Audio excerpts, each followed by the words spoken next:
Hello everyone, it's Dr. Gupta at the Dermatology Laser Vein Center, and today we're going to talk about a procedure to rejuvenate your hands. So a lot of times patients will come to us and say that their hands look really old, and there are of course several different factors. It could just be the loss of skin elasticity and aging. It could be sunspots or precancerous lesions starting to show up. It could be weight loss and having those tendons look really prominent. And we have solutions for all of those types of problems as well, from various different lasers or even injectable fillers to plump out the skin.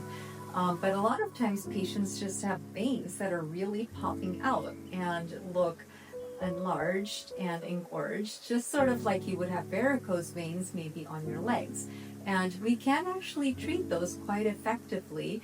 We have a deep venous system and a superficial venous system. So getting rid of the veins that are protruding out is actually perfectly fine to do. And you have other veins that are going to take over the work of returning the blood to your heart. So it doesn't cause any problems that way.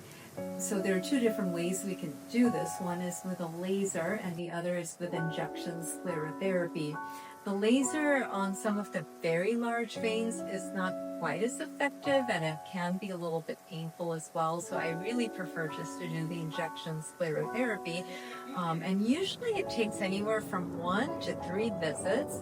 With the majority of the veins do go away after the very first visit, but some of the more stubborn ones may be persistent, and then we can retreat them until your hands look rejuvenated and they don't look like very manly. Sometimes patients will say their hands just look kind of manly, or the veins just look gross. So it helps to get rid of all of that and gives you a lot more comfort and confidence.